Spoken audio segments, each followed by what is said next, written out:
이제 이스라엘 백성들을 대표해서 12명의 정탐꾼들이 가나안 땅을 정탐하려는 그런 광경, 갔다 와서의 보고의 내용들을 쭉 이렇게 성경에 기록되어져 있습니다.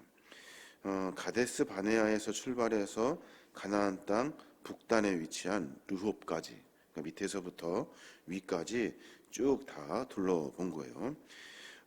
가나안 땅 그들이 정탐했던 지역은 40일 동안 정탐하게 되는데, 그런데 가나안 땅의 남쪽 끝에서부터 위쪽 끝까지의 거리는 한 160km에서 170여 km쯤 된대요.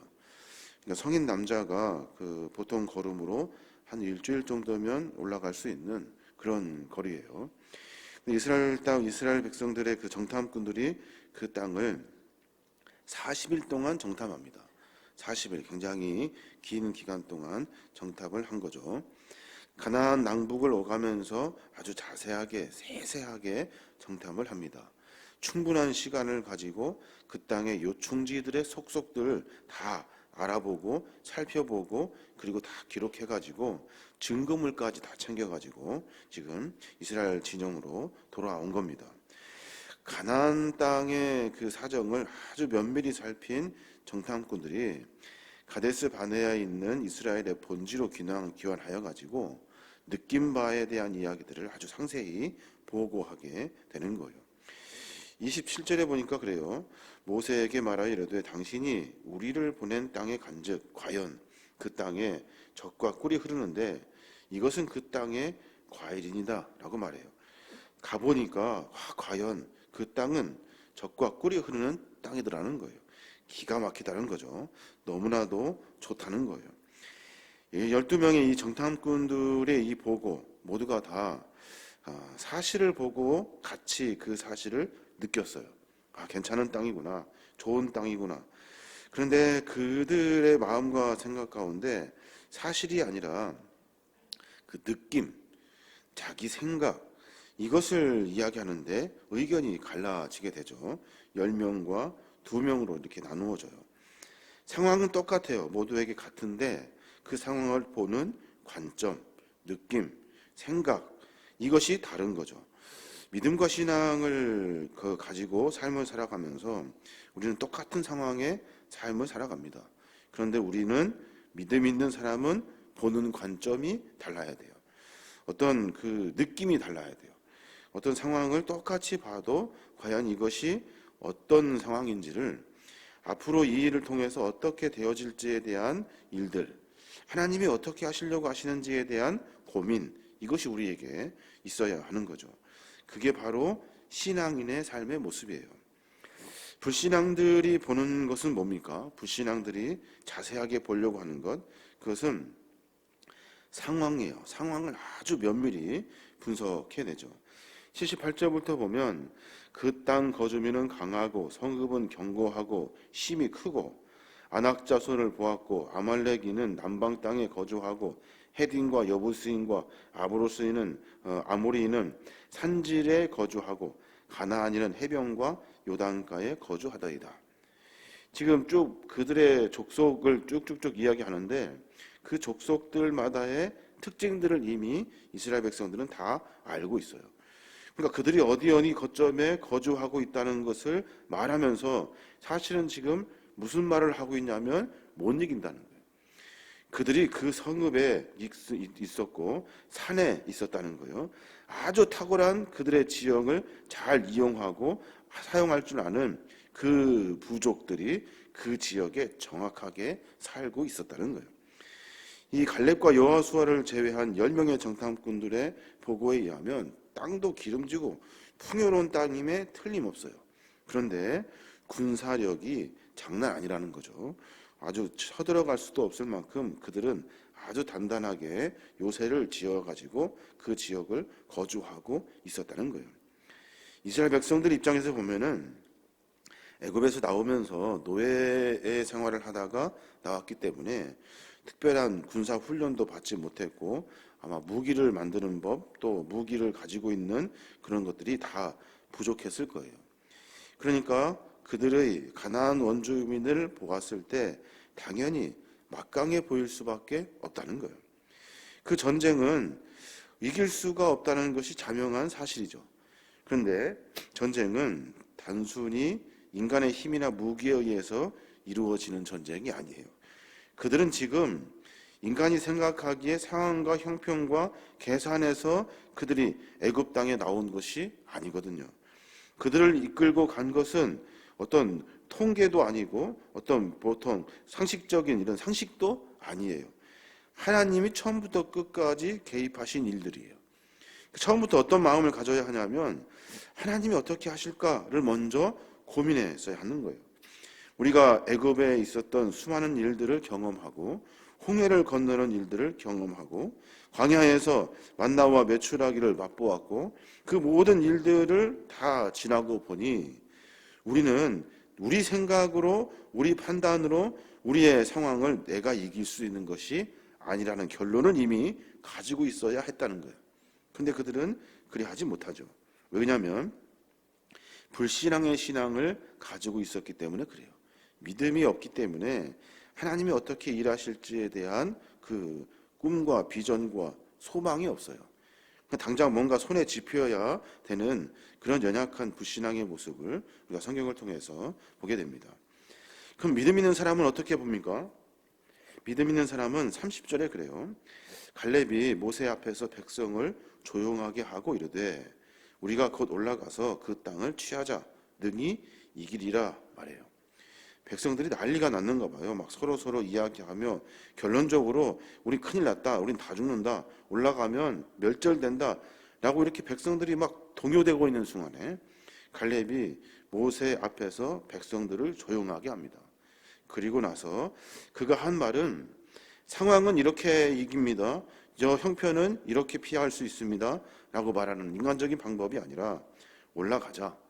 하나님이 가라 했으니까 올라가 보자. 그 땅을 취하자. 할 수 있지 않겠나 하는 이야기를 지금 하고 있는 거예요. 10명의 정탐꾼들이 아주 자세하고 세밀하고 면밀한 이런 분석의 이야기들을 통해서 백성들이 술렁이는 그 순간에 갈렙은 하나님이 어떻게 일하실지를 보자. 하나님은 우리를 지금까지 인도해 주셨고 하나님은 우리를 통해서 일하고자 하시는 분이 하나님이시다. 하나님은 우리에게 가나안 땅을 약속해 주셨다. 그 땅이 가나안 땅이라면 올라가자, 취하자라고 분명하게 이야기하고 있는 겁니다. 갈렙은 일단 백성들의 불안한 마음을 가르치기 위해서 조용히 시켰지만 갈렙은 지금 처절하게 싸우고 있는 거예요.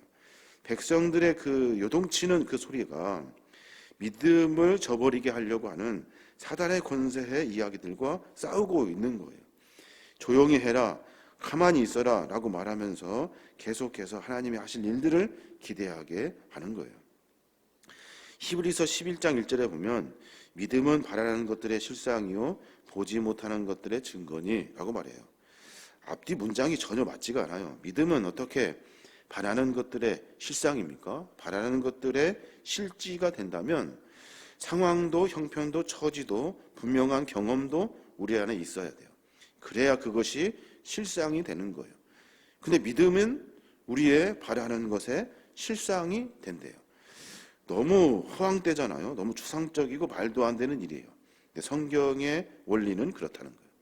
하나님을 바라보고 우리가 기도하고 하나님을 바라보며 하나님의 약속을 신뢰하고 하나님이 하실 일들에 대한 기대를 가진 믿음을 가지면 우리의 마음과 우리의 생각과 우리의 삶의 모습이 하나님의 마음과 같아지게 되어 있어요. 하나님이 우리를 통해서 무엇을 하시려고 하시는지에 대한 기대와 소망과 믿음을 갖게 되어 있어요. 그 믿음이 내가 어떤 뭘 해서 되는 것이 아니라 우리의 경험과 형편과 처지로 쌓아지는 것이 아니라 하나님이 하시면 된다는 실질적인 모습으로 드러나게 되는 거예요. 그래서 믿음은 바라는 것들의 실상이 되는 거예요. 보지 못하는 것들의 증거래요. 증거가 뭐예요? 봐야 될 거 아니에요. 확실히 드러나야 돼요. 뭔가 명확해야 돼요. 꼼짝 못하게 앞뒤가 딱 맞아야 돼. 그게 증거잖아요. 그런데 보지 못했어요. 뭘요? 증거를 못 봤다는 거예요. 그런데 그것이 바로 증거가 된다는 거예요. 앞뒤가 말이 안 되는 문장이지만 믿음의 시각으로 보면은 가능한 일이에요. 성경은 계속 그 이야기를 하고 있어요.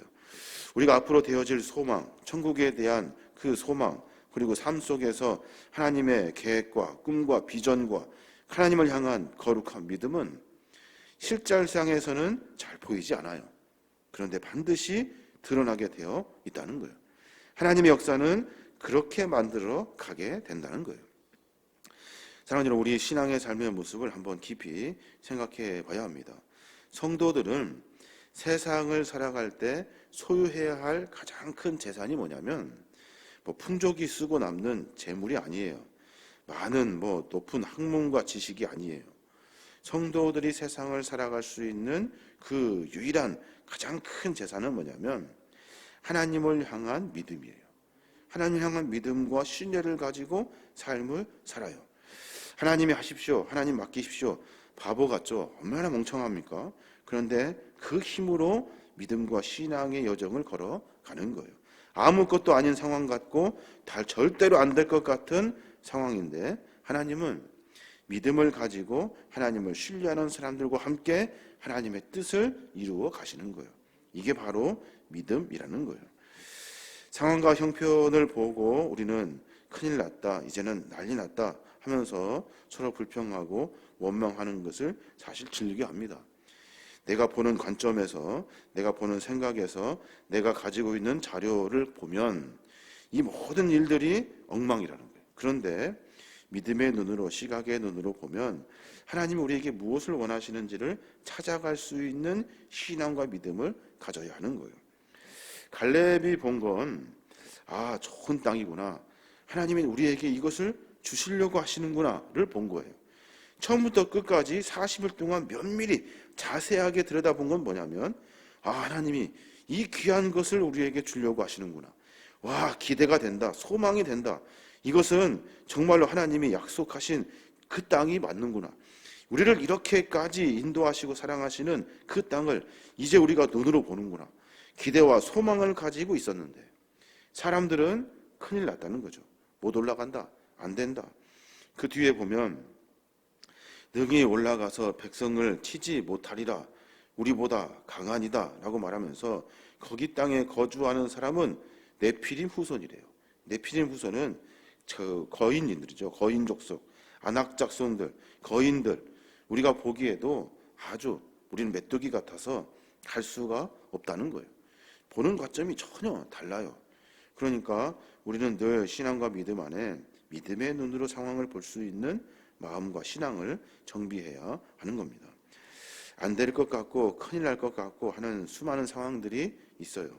그때마다 하나님 어떻게 하시려고 하십니까? 라고 물을 수 있어야 되고, 하나님이 우리에게 계획하신 것이 있으면 그러면 하나님 이 모든 문제가 자연스럽게 해결될 줄 믿습니다 하는 믿음과 소망이 우리 안에 있어야 하는 거예요. 그 마음과 믿음을 가지고 문제를 접근하는 거예요. 그러면 내가 해결하는 것이 아니라 하나님이 해결하시게 되는 거예요. 그 믿음을 가지고 삶을 살아야 하는 겁니다. 믿음을 통해서 성도는 하나님과 격이 없는 아름다운 친교의 교제를 이루어갈 수 있는 거예요. 격이 없다는 말은 아주 깊은 관계를 맺는 거예요. 깊은 관계는 어떻게 시작됩니까? 신뢰를 통해서 시작돼요. 하나님을 믿는 신뢰, 믿음, 진심, 내 속에 있는 하나님을 향한 내 본심, 이게 바로 하나님과 깊은 친교를 맺게 하는 거예요. 상황에 우리가 그런 것들을 좌지우지해서는 안 되는 거예요. 우리의 삶의 여정 가운데 믿음 가지고 상황을 볼 수 있는 그런 성숙한 믿음의 종들이 되어야 될 줄로 믿습니다. 오늘 하루 가운데 늘 하나님을 기대하고 소망하고 하나님 향한 믿음으로 승리하시는 저와 여러분이 되시길 주님의 이름으로 축원합니다.